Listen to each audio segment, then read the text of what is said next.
जय हिंद दोस्तों इस वीडियो में मैं आपके लिए लेके आया हूं हिंदी व्याकरण के अंतर्गत छंद। ठीक है दोस्तों, इसके बाद आपका हिंदी व्याकरण के अंतर्गत एक टॉपिक बचेगा जो होगा अलंकार। पहले आप देख लीजिए यहाँ पे छंद। छंद में आपको सिर्फ दो ही पढ़ना है, पहला रोला, दूसरा क्या, सोरठा। ठीक है, तो इसी से रिलेटेड आपके बोर्ड एग्जाम में क्वेश्चन पूछा जाएगा और यही मैं आपको बताने वाला हूं। यदि आपके बोर्ड एग्जाम में यहां से क्वेश्चन पूछा जाएगा ही जाएगा, क्योंकि एक ऑब्जेक्टिव टाइप क्वेश्चन यहां से आएगा। ठीक है, जो कि 1 नंबर का होगा। तो ऑब्जेक्टिव क्वेश्चनों को आपको गलत नहीं करना है, क्योंकि हम टारगेट लेके चल रहे हैं 90% के ऊपर रिजल्ट का। ठीक है, तो 90% के ऊपर तभी रिजल्ट बन पाएगा जब आप बहुविकल्पी प्रश्नों को सभी सही किए रहेंगे तब। ठीक है, तो क्या करना होगा, इस चैनल से जुड़े रहना होगा आपको। सभी सब्जेक्टों की इस चैनल पर तैयारी कराई जा रही है, आप इस चैनल से जुड़े रहिए। जो भी टॉपिक आपको बताया जा रहा है एकदम सिंपल तरीके में समझा दिया जा रहा है, किस तरीके से इसको करना है, क्या करना है, कैसे तैयार करना है, सब कुछ इस वीडियो में बताया दिया जा रहा है। ठीक है, तो अब इस वीडियो में हम आपको बताने वाले हैं छंद। छंद में सिर्फ आपको दो ही छंद पढ़ने, पहला रोला, दूसरा क्या, सोरठा। तो पहले इसके हम डिफिनीशन को समझेंगे, इसकी लक्षण क्या है, इसकी परिभाषा क्या है, इसको हम कैसे पहचानेंगे। उसके बाद कुछ एग्जांपल्स कराएंगे और कुछ क्वेश्चंस कराते हैं। ठीक है, जिससे आपका जो भी सस्पेंस क्रिएट होगा यहाँ पे सब क्लियर हो जाएगा और आप कभी भी छंद नहीं भूलोगे। तो सबसे पहले हम छंद के पहले प्रकार को देखेंगे, रोला, क्योंकि आपके सिलेबस में सिर्फ यही 2 छंद आपको पढ़ने हैं। ठीक है, तो पहला हम देखेंगे रोला। रोला क्या होता है, इसकी पहचान हम कैसे करेंगे। देखिए, यह एक सममात्रिक छंद होता है। सममात्रिक मतलब समान मात्रा वाला छंद होता है। इसमें 4 पंक्तियां होती हैं। ध्यान दीजिएगा, कितने पंक्तियां होती हैं, 4 पंक्तियां होती हैं। इसमें 8 चरण होते हैं। क्या होते हैं, 8 चरण होते हैं। इसके प्रत्येक चरण में 11 और 13 के विराम यदि से कुल 24 मात्राएं होती हैं। जोड़ने पर क्या हो जाएंगी, 24 मात्राएं होती हैं एक लाइन में। जैसे एग्जांपल्स आप समझिए, अभी आपको ऑटोमेटिक समझ में आ जाएगा। ऊपर मैंने यहाँ पे रोला का पहचान लिख रखा है, कैसे रोला को पहचानेंगे। उसके बाद मैंने आपको क्या बताया कि इसमें देखिए, इसमें 4 पंक्तियां होती हैं। तो 1 2 3 4, कितनी पंक्तियां हो गई, 4 पंक्तियां हो गई। इसमें 8 चरण होते हैं। तो 8 चरण का मतलब 1 2, देखिए कामा के पहले एक है, कामा के एक बाद है, तो सभी में कामा लगा है, सभी पंक्तियों में। तो 4 4 कितना हो जाएगा, 8 हो जाएगा। तो इसमें कितने हो गए, 8 चरण हो गए। 1 2 3 4 5 6 7 8। ठीक है, इसके प्रत्येक चरण में 11 और 13 के विराम से यदि 24 मात्राएं होती है, यानी इन दोनों को जोड़ने पर पूरा कितनी मात्राएं हमें प्राप्त होंगी, 24 मात्राएं प्राप्त होंगी। तो वह क्या हो जाएगा, आपका रोला होता है। ठीक है, जैसे देखिए, जीती जाती हुई जिन्होंने भारत बाजी, निज बल से बल मेट विधर्मी मुगल कुराजी, जिनके आगे ठहर सके जंगी न जहाजी, हैं ये वही प्रसिद्ध छत्रपति भूप शिवाजी। तो अब हम मात्राएं कैसे लिखेंगे, कैसे मात्राओं को काउंट करेंगे। आप तो जान गए हैं कि रोला में कुल कितने पंक्तियां होती हैं, 4 पंक्तियां होती हैं, और चरण कितने होते हैं, 8 होते हैं। ठीक है, तो यहां पर 11 और 13 के विराम में कुल 24 मात्राएं होती हैं। कैसे, चलिए देखते हैं। जीती जाती हुई, जब भी बड़ी की मात्रा आपको जहां पे दिखे तो वहां पर आपको देखिए 2 ही चिन्हों का प्रयोग करना है। मात्राएं कैसे प्रयोग करना, देखिए, ये होता है दीर्घ, ये होता है लघु, या कह लीजिए ये है गुरु, ये है क्या, लघु। समझ में आया ना, तो आप इसको कह लीजिए गुरु लघु, या इसको कह लीजिए दीर्घ लघु। ठीक है, दोनों, आप इसको गुरु भी बुला सकते हैं और इसको लघु बुला सकते हैं। ठीक है, ये जो एस की तरह आपको दिख रहा है, इसको हम गुरु भी कह सकते हैं और दीर्घ भी कह सकते हैं। ठीक है, तो आपकी इच्छा, आप कुछ भी बुलाइए। देखिए, जीती जाती हुई, जीती जाती हुई, तो जब भी बड़ी की मात्रा किसी भी व्यंजन पर दिखे या किसी भी स्वर पर दिखे तो वहां पर आपको क्या करना है, क्या लगाना है, यहाँ पे गुरु लगाना। तो ये हो जाएगा गुरु, ये भी हो जाएगा गुरु। गुरु को हम काउंट करते हैं 2 से, गुरु को हम काउंट करते हैं किससे, 2 से, और लघु को काउंट करते हैं हम 1 से। ठीक है, तो ये 2 कहा जाएगा जहां जहां पे ये मात्रा आपको दिखेगा इसकी तरह, अर्थात गुरु जहां जहां पे दिखेगा उसको काउंटिंग में हम 2 लेते हैं, और आई की तरह जहां पे दिखेगा आपको उस काउंटिंग में 1 लेना। ठीक है, तो जीती जाती, आग, देखिए जहां आ का मात्रा दिखे वहां पे क्या लगेगा, गुरु, गुरु लगेगा। यहाँ पे देखिए बड़ी की मात्रा, इसलिए यहाँ पर भी क्या लग जाएगा, गुरु। देखिए ह में छोटी की मात्रा, इसलिए यहाँ पे क्या लगेगा, लघु लगेगा। एक सीधी खड़ी पाई लगेगा। ठीक है, तो ये लघु हो जाएगा। और हुई देखिए बड़ी की मात्रा है, बट मैंने आपको क्या बताया, यहाँ पे क्या लग जाएगा, गुरु लग जाएगा। इसी प्रकार से आप इसको करते रहे। जिन्होंने देखिए ज पे क्या है, छोटी की मात्रा, इसलिए यहाँ पे क्या लगेगा, लघु। यहाँ पे देखिए आधा न ह और फिर ओ लगा, इसलिए यहाँ पे क्या लग जाएगा, क्या, गुरु। और न पे एक मात्रा, इसलिए यहाँ भी क्या लग जाएगा, गुरु। ठीक है, लघु कहाँ पे रहेगा, जहां पे छोटी की मात्रा रहेगा। ठीक है, या कोई टूटे फूटे अक्षर जुड़े रहेंगे वहां पर, क्लियर। या छोटा ऊ का जहां पे मात्रा रहेगा वहां पे लघु का प्रयोग होगा। अभी मैं आपको समझाते चलता हूं, आप समझ जाएंगे। भ में देखिए आ का मात्रा आ रहा है, इसलिए यहाँ पे क्या लग जाएगा, गुरु। र पे कोई भी मात्राएं नहीं आ रही है, तो यहाँ पे सिर्फ लगेगा लघु। तब भी कोई मात्राएं नहीं आ रही, इसलिए लगेगा लघु। ठीक है, समझ में आया। बा में आ का मात्रा आ रहा है, इसलिए बड़ा। जब भी आवाज ऊंची में निकले वहां पे गुरु लगाना है। जी में भी क्या लग जाएगा, गुरु। अब देखिए 2 2 4 2 6 2 8, देखिए मैंने क्या बताया कि जो गुरु है उसको 2 में काउंट करते हैं, लघु को 1 में काउंट करते हैं। 2 गुरु है, फिर गुरु है 2 2 4 2 6 2 8, लघु को क्या करेंगे 1 में। 9 1, यहाँ पे देखिए 9 2 11, तो 11 हमें यहाँ पर मिल गया है कामा के पहले। फिर देखिए 1 और 2 2 3 3 2 5 2 7 1 8 1 9 और 9 और 2 इसको गिनेंगे, 9 2 11 और 2 13, तो यहाँ पे मिल गया हमें 13। 13 और 11 पूरा मिला कितना हो गया, 24। तो मैंने आपको क्या बताया था, प्रत्येक चरण में कुल 11 और 13 के विराम से कुल 24 मात्राएं होंगी। तो 11 इधर मिला, 13 इधर मिला, तो कितनी मात्राएं हो गई, 24 मात्राएं हो गई। इसी तरीके से यहां पर निकाल लीजिए, जैसे निज, न पे छोटी की मात्रा, इसलिए यहाँ पे सिर्फ लगेगा लघु। ज पे कोई मात्रा नहीं, इसलिए लगेगा यहाँ पे जब। मैं आपको बता दूं, जहां पर आपको बड़ी मात्राएं बोध हो, जैसे आ का, बड़ी ई का, बड़ा ऊ का, ए का, अंक का, ये सब जहां पे मात्राएं आपको बोध होंगी, या आप ध्यान दीजिएगा, वहां पे आपको गुरु चिन्ह का प्रयोग करना है, इस चिन्ह का प्रयोग करना है। नहीं तो बाकी जगहों पे आपको सिंगल खड़ी पाई का प्रयोग अर्थात लघु का प्रयोग करना है। ठीक है, जैसे बल, कोई मात्रा नहीं है, से इस पे क्या कर दीजिए, गुरु कर दीजिए। बल पे फिर 1,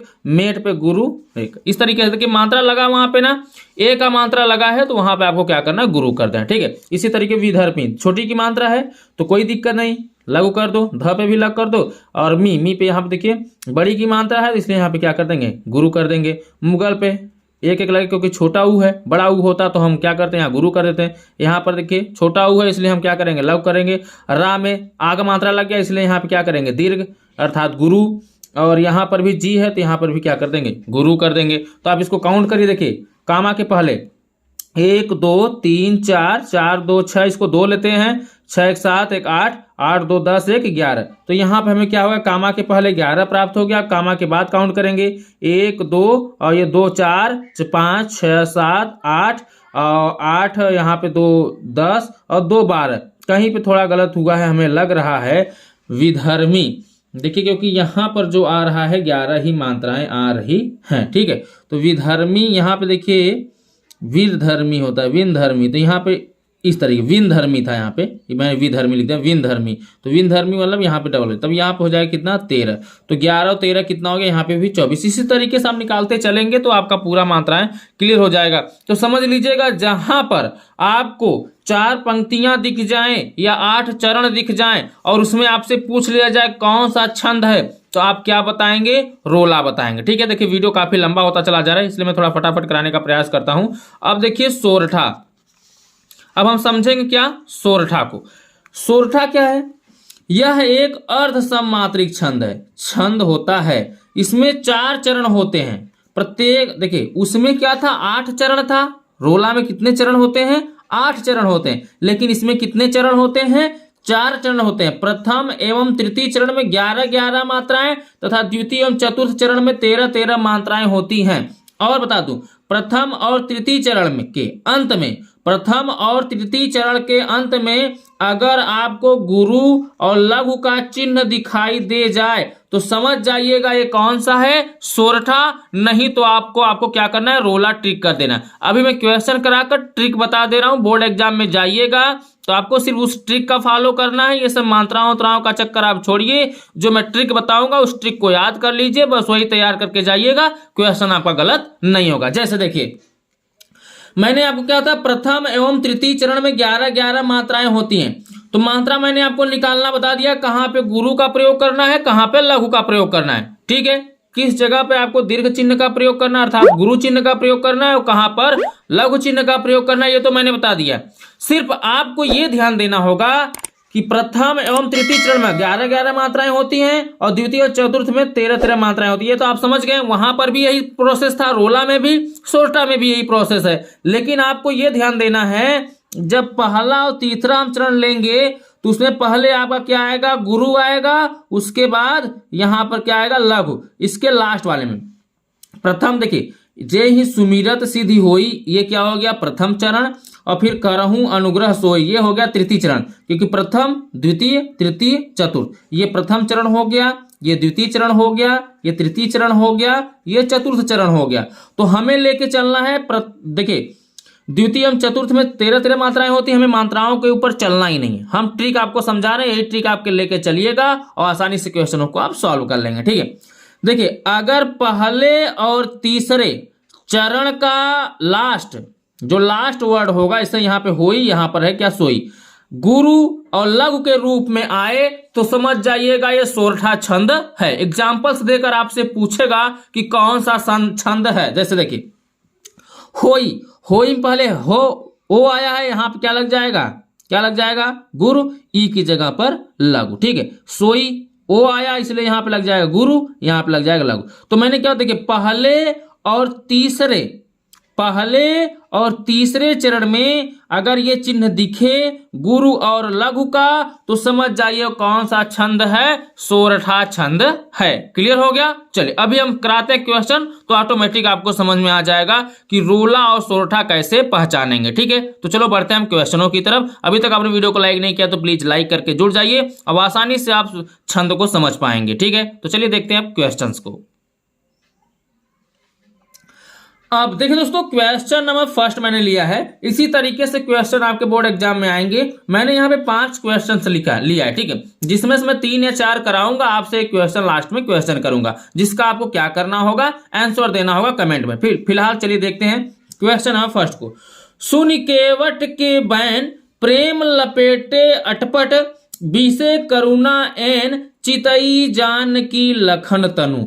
अब आपको मैं बता दूं, अगर ऐसे आपको दिख जाए, ठीक है, चाहे दोहा, चाहे चौपाई, चाहे रोला, चाहे सोरठा, कुछ भी हो जाए, यहाँ पे ऐसे क्वेश्चन अगर पूछा रहे तो आपको यहाँ पे 4 ऑप्शन दिए रहेंगे, क्योंकि ये बहुविकल्पी क्वेश्चनों के अंतर्गत ही पूछा जाएगा। फिर बोला इन पंक्तियों में कौन सा छंद है। अब हमें छंद बताना है, पहले हम ये ध्यान देंगे हमें छंद कौन कौन सा हमारे सिलेबस में है। तो आपके सिलेबस में सोरठा और रोला है, दोहा नहीं है, न ही चौपाई है। ये 2 ऑप्शन आपके पहले से ही गलत हो गए, आपको सिर्फ लेके चलना है रोला और सोरठा। तो मैंने आपको एक ट्रिक बताया है कि जब कामा के पहले का जो वर्ड होगा, उसको उन पहले का, देखिए पहला चरण और तीसरा चरण ले लेना है। जब भी आप क्वेश्चन ऐसे सॉल्व करेंगे और आपसे पूछा जाए इन पंक्तियों में, ऐसे पंक्ति दिए रहेंगे और इन पंक्तियों में आपसे पूछ लिया जाए कि कौन सा छंद है, तो आप पहले ऑप्शन देखेंगे।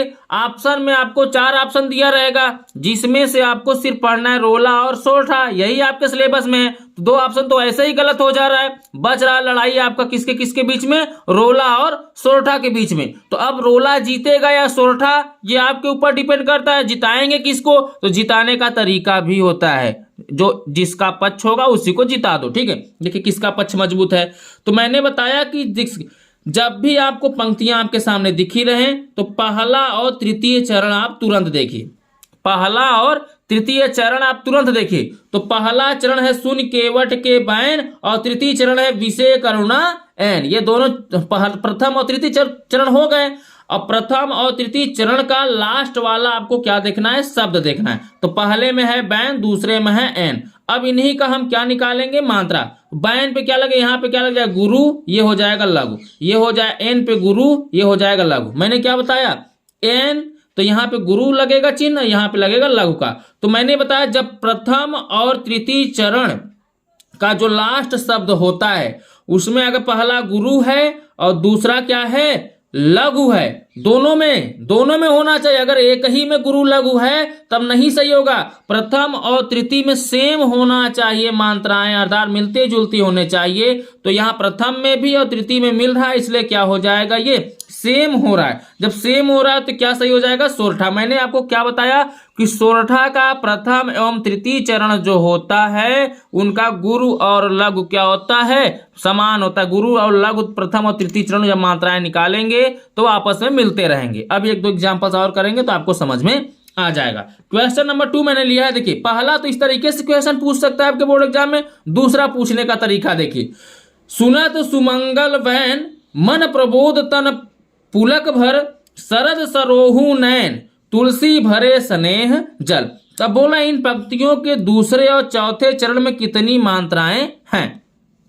जो पंक्ति दी गई हैं इसने पूछा दूसरे और चौथे चरण में कितनी मात्राएं हैं। तो याद रखिएगा, जब भी आपको हमेशा यही याद रखना है कि ये प्रथम और तृतीय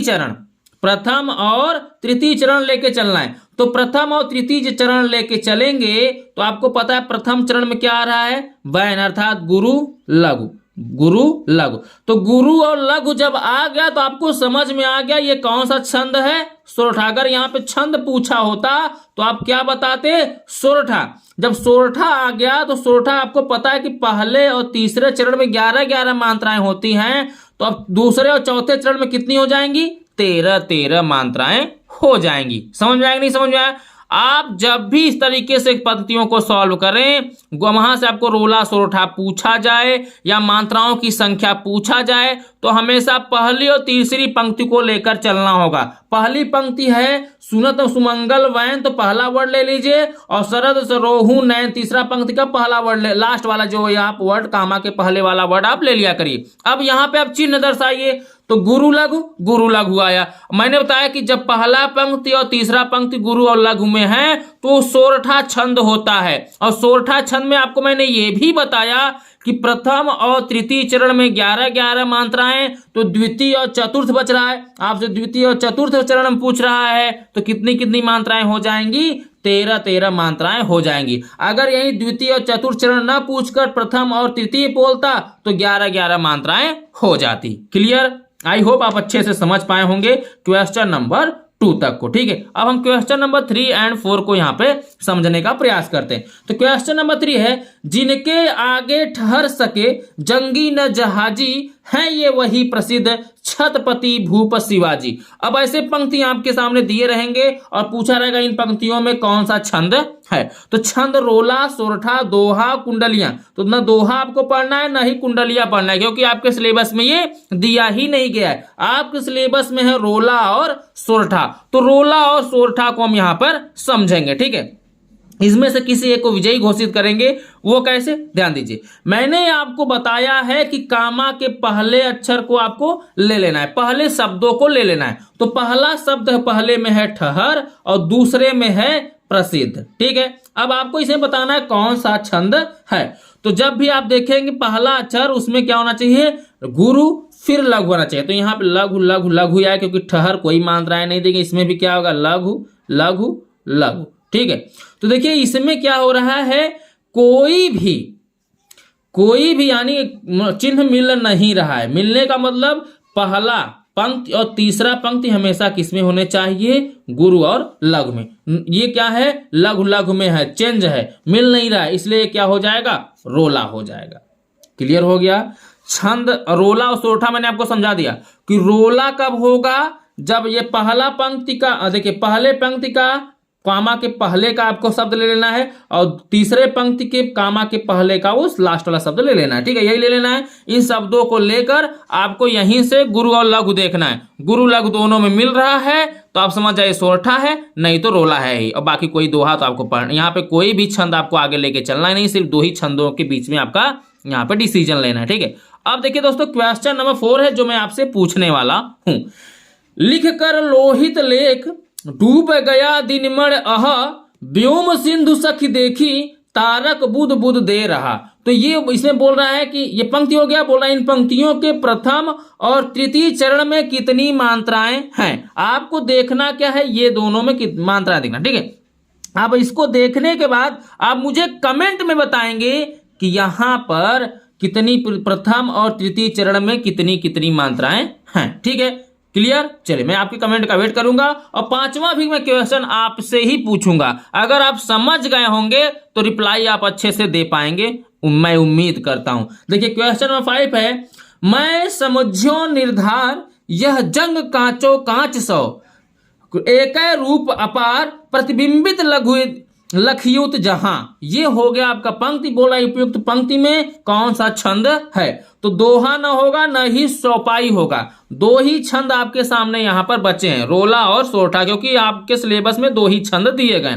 तो आप मुझे कमेंट में जरूर बता दीजिएगा कि इसमें रोला सही है या सोरठा सही है। ठीक है, क्योंकि आप समझ चुके हैं, मैं आपको समझा भी चुका हूं। लास्ट का आपको मात्रा देखना है, जहां पर आपको इस तरीके से दिख जाएगा प्रथम और तृतीय पंक्ति में, तो समझ जाइएगा वह सोरठा है, और इस तरीके से नहीं दिखेगा लास्ट में तो समझ जाइए वो क्या है, रोला है। ठीक है, आई होप आप समझ चुके हैं अच्छे से। तो वीडियो को आप लाइक कर दें, चैनल पर नए हो तो चैनल को सब्सक्राइब करके इस चैनल से जुड़ जाइए, क्योंकि इस चैनल पर आपके सभी सब्जेक्टों के फ्री में बोर्ड एग्जाम 2023 की तैयारी कराई जा रही है, जिससे आप बोर्ड एग्जाम में 90% प्लस रिजल्ट आसानी से बना सकते हैं। इस वीडियो के माध्यम से, कह लीजिए इस चैनल के माध्यम से जो भी वीडियो बनाए जा रहे हैं, जो बताया जा रहे हैं, जो भी टॉपिक पढ़ाया जा रहे हैं, अगर आप फुल वॉच करते हो तो मैं गारंटी ले रहा हूं कि आपका 90% के ऊपर ही रिजल्ट बनेगा, उससे डाउन नहीं बनेगा। ठीक है, चलिए दोस्तों हम आपसे मिलते हैं अगले वीडियो में। आपका एक टॉपिक और बचा हिंदी व्याकरण के अंतर्गत, वो भी है अलंकार। तो अगले वीडियो में आपको अलंकार बता देंगे। ठीक है, तब तक के लिए बाय बाय, जय हिंद, जय भारत।